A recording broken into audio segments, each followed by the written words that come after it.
ಈ ಅಘೋರಿಗಳು ಅಂದರೆ ಗುರುಗಳೇ, ನಾವು ಅವರ ವೇಷಭೂಷಣಗಳ ಬಗ್ಗೆ ಮಾತನಾಡ್ತಾ ಇದ್ವಿ. ಯೂಶ್ವಲಿ ಅವರು ಏನು ಭಸ್ಮವನ್ನು ಹಾಕೊಳ್ಳುವಂಥದ್ದು, ಅವರ ದಿನಚರಿ ಹೇಗಿರುತ್ತೆ ನಿಜಕ್ಕೂ ಕೂಡ? ಅವರು ಧ್ಯಾನ ಮಾಡುವಂಥದ್ದಾಗಿರಬಹುದು, ಅಥವಾ ಈ ಭಸ್ಮ ಅಂತ ಬಂದಾಗ ಅವರು ಭಸ್ಮವನ್ನು ಹೇಗೆ ಇದು ಮಾಡ್ಕೋತಾರೆ? ಅಂದರೆ ಯಾವ ರೀತಿಯಾದಂಥ ಭಸ್ಮವನ್ನು ಬಳಸುವಂಥದ್ದು? ಶವದಿಂದ ಬಂದಂಥ ಭಸ್ಮಗಳ, ಅಥವಾ ಈ ಅಘೋರಿಗಳು ಬಳಸ್ತಕ್ಕಂಥ ಭಸ್ಮಗಳು ಬೇರೆ ಏನಾದ್ರೂ ಫಾರ್ಮ್ ಇದೆಯಾ ಅದಕ್ಕೆ?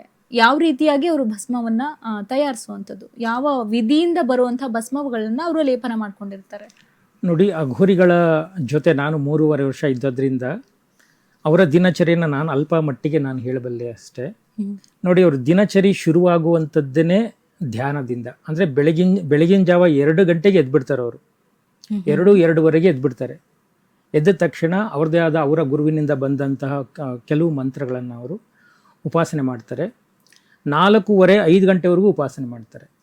4:30-5 ಗಂಟೆವರೆಗೂ ಉಪಾಸನೆ ಮಾಡಿ ಆದಮೇಲೆ ಅವ್ರಿಗೇನಾದ್ರು ಸ್ವಲ್ಪ ತಿನ್ಬೇಕಂತ ಅನಿಸಿದ್ರೆ ಅಲ್ಪ ಸ್ವಲ್ಪ ಈ ಏನಾದರೂ ಹಣ್ಣುಗಳನ್ನು ಅಷ್ಟೇ ಅವ್ರು ಸೇವನೆ ಮಾಡುವಂಥದ್ದು.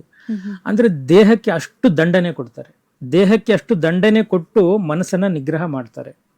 ಅಲ್ಲಿಂದ ಅವರ ದಿನಚರಿಗಳು ಶುರುವಾದರೆ ಅವರು ಈ ಧ್ಯಾನಾಸಕ್ತರಾಗ್ತಾರೆ. ಅಥವಾ ಅದಾದಮೇಲೆ ಯಾವತ್ತೋ ಒಂದಿನ ಅವರಿಗೆ ಮನಸ್ಸಿಗೆ ಬಂದಾಗ ಮಾತ್ರ ಅವರು ನದಿ ದಡಕ್ಕೆ ಬಂದು ಹರಿದ್ವಾರ, ಋಷಿಕೇಶಗಳೆಲ್ಲ ಹಿಮಾಲಯದ ತಪ್ಪಲುಗಳಲ್ಲಿ, ನದಿಗಳಲ್ಲಿ ಸ್ನಾನ ಮಾಡ್ತಾರೆ. ಅದು ಅವ್ರ ಸ್ನಾನವೂ ಸಹ ವಿಭಿನ್ನವಾಗಿರುತ್ತೆ. ನಿಮ್ಮ ಥರದ್ದು ಸ್ನಾನಗಳೆಲ್ಲ ಇರಲ್ಲ. ಅವ್ರೇನು ಉಜ್ಜೋದು ಆ ಥರದಲ್ಲ, ಭಸ್ಮ ಹಚ್ಕೊಂಡು ಮತ್ತೆ ಒಂದ್ಸಲ ಮತ್ತೆ ಭಸ್ಮ ಹಚ್ಕೊತಾರೆ. ಭಸ್ಮ ಹಚ್ಕೊಂಡಿರ್ತಾರೆ, ಸ್ನಾನ ಮಾಡ್ತಾರೆ, ಮತ್ತೆ ಭಸ್ಮ ಹಚ್ಕೋತಾರೆ. ಹೌದು, ಈ ಭಸ್ಮ ಎಲ್ಲ ಹೇಗೆ ತಯಾರಾಗುತ್ತೆ, ಅವ್ರು ಹೇಗೆ ತಯಾರು ಮಾಡ್ಕೊಳ್ತಾರೆ? ಯಾವುದೇ ಕೆಮಿಕಲ್ ಇಲ್ಲದೆ ಇರುವಂಥ ಭಸ್ಮವನ್ನು ಬಳಸುವಂಥದ್ದು. ಶುದ್ಧ ಕೆಲವು ಮರಗಳಲ್ಲಿ ಸಿಗುತ್ತೆ. ಶ್ರೀಗಂಧವು ಕೆಲವು ಸ್ವಲ್ಪ ಇರುತ್ತೆ. ಜೊತೆಗೆ ಸಗಣಿಯ ಬೆರಣಿ, ಹಸುವಿನ ಬೆರಣಿ, ಅದರ ಜೊತೆಗೆ ಮತ್ತೆ ಕೆಲವು ಅದಕ್ಕೆ ಗಿಡ ಮೂಲಿಕೆಗಳನ್ನ ಅವರೇ ಕಂಡುಕೊಂಡಿರ್ತಾರೆ. ಇದು ಸಾತ್ವಿಕ ಭಸ್ಮ. ಇನ್ನೊಂದು ಚಿತಾಭಸ್ಮ ಅಂತ ಇದೆ. ಅಂದರೆ ಚಿತಾಭಸ್ಮ ಎಲ್ಲ ಅವ್ರು ಹೇಗೆ ಹುಡುಕ್ತಾರೆ ಅಂತ ಹೇಳಿದ್ರೆ, ನೋಡಿ, ಒಬ್ಬ ಗುರು ನಿರ್ಧಾರ ಮಾಡಿರ್ತಾರೆ. ಈ ವ್ಯಕ್ತಿ ಅಂದರೆ ಯಾವ ವ್ಯಕ್ತಿ ಸಮಾಜಕ್ಕೆ ಒಳ್ಳೆಯ ಕೆಲಸಗಳನ್ನು ಮಾಡಿರುವಂತಹ ವ್ಯಕ್ತಿಯ ಶವದ ಭಸ್ಮವನ್ನು ಮಾತ್ರ ಸೆಲೆಕ್ಟ್ ಮಾಡ್ತಾರೆ.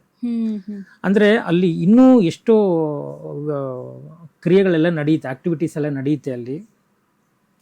ಆ ಭಸ್ಮವನ್ನು ತಗೋಬೇಕಾದ್ರೂ ಅಷ್ಟೇ ಈ ವ್ಯಕ್ತಿಯ ಭಸ್ಮವೇ ಆಗಬೇಕು, ಅವನ ಸಮಾಜಮುಖಿಯಾಗಿ ಕೆಲಸ ಮಾಡಿರಬೇಕು, ಒಳ್ಳೆಯ ಧಾರ್ಮಿಕ ಕೆಲಸಗಳನ್ನು ಮಾಡಿರಬೇಕು, ಅವನು ಆತ್ಮದ ಉದ್ಧಾರವನ್ನು ಮಾಡ್ಕೊಂಡಿರಬೇಕು. ಅಂತಹ ವ್ಯಕ್ತಿ ತೀರ್ ಹೋದಾಗ ಆ ವ್ಯಕ್ತಿಯ ಶವವನ್ನೇ ಅವರು ಕಾಯ್ತಾ ಇರ್ತಾರೆ, ಭಸ್ಮ ಆಗಲಿಕ್ಕೆ, ಭಸ್ಮ ಹಚ್ಕೊಳ್ಳಿಕ್ಕೆ. ಇದನ್ನು ಚಿತಾಭಸ್ಮ ಅಂತ ಕರೀತಾರೆ. ಆ ಗುರುವಿನ ಆದೇಶ ಆದಮೇಲೆ ಆ ಭಸ್ಮವನ್ನು ಅವನು ಧಾರಣೆ ಮಾಡ್ತಾನೆ.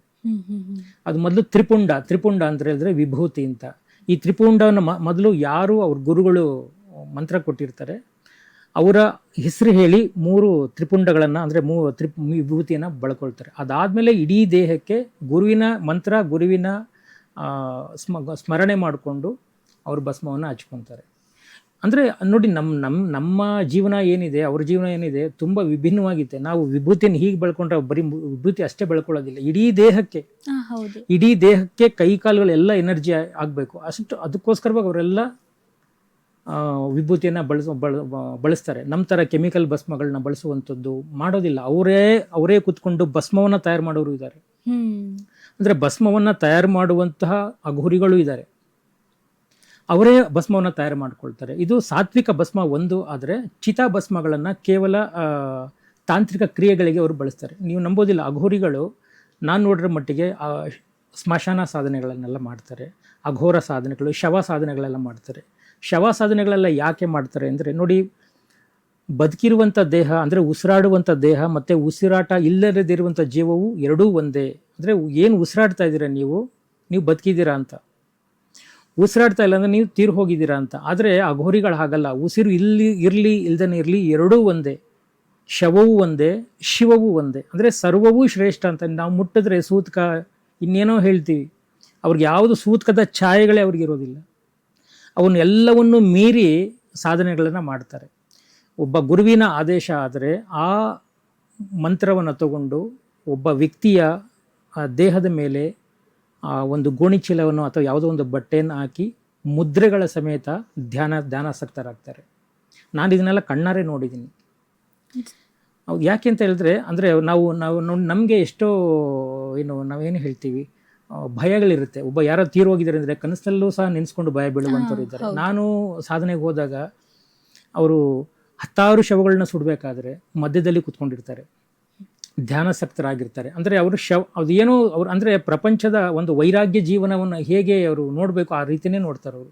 ಏನೂ ಇಲ್ಲಿ ಶಾಶ್ವತ ಅಲ್ಲ, ನಾವು ಸಹ ಶಾಶ್ವತ ಅಲ್ಲ, ಜೀವವೂ ಶಾಶ್ವತ ಅಲ್ಲ, ನಮ್ಮ ಸಾಧನೆ ಪರಮಾತ್ಮನ ಶಕ್ತಿ ಒಂದೇ ಸತ್ಯ. ಹಾಗೆ ಬದುಕುವಂಥವ್ರು ಅಘೋರಿಗಳು. ಅವ್ರು ಯಾರು ನಾನು ಆವಾಗಲೇ ಹೇಳಿದಾಗ ಯಾರು ಅಘೋರಿಗಳು ಒಬ್ಬರು ಜ್ಯೋತಿಷ್ಯ ಹೇಳೋದಿಲ್ಲ, ತಾನಾಯಿತು ತನ್ನ ಸಾಧನೆ ಆಯಿತು ಹಾಗೇ ಬದುಕುವಂಥವ್ರು. ಈ ಅಲ್ಪ ಸ್ವಲ್ಪ ತಿಳಿದಂಥ ಈ ಅಘೋರ ನೋಡಿ, ಅಘೋರಿಗಳಲ್ಲ ಅವರು. ಅಘೋರತ್ವದ ಹೆಸರು ಹೇಳ್ಕೊಂಡು ಮೋಸ ಮಾಡುವಂಥವ್ರು ತುಂಬ ಜನ, 90 ಭಾಗ ಹಿಮಾಲಯದಲ್ಲಿ ಇವರೇ ಇದ್ದಾರೆ. ಇವ್ರ್ಯಾರು ಒಳ್ಳೆ ಅಘೋರಿಗಳಲ್ಲ. ಆಮೇಲೆ ಇವರು ಪ್ರಾಪಂಚಿಕ ಸುಖಗಳಿಗೂ ಇದು ಮಾಡ್ತಾರೆ ಮತ್ತು ಸುಳ್ಳು ಹೇಳುವಂಥದ್ದು, ಜ್ಯೋತಿಷ್ಯ ಹೇಳ್ತೀನಿ, ಅಘೋರ ಜ್ಯೋತಿಷಾಲಯ, ಹೀಗೆ ಏನೇನೋ ಬೇಕಾದಷ್ಟು ಹೆಸರುಗಳು ಇಟ್ಕೊಂಡಿದ್ದಾರೆ. ಅಘೋರನ್ ಮೀನ್ ಯಾರು ಆ ಥರ ವಿಕೃತವಾಗಿ ತೋರ್ಸಕ್ಕೆ ಯಾರು ಹೇಳಿದ್ದು ನಿಮಗೆ? ಅವ್ರು ಏನಾದರೂ ಹೇಳಿದ್ದಾರೆ ಏನಾದರೂ?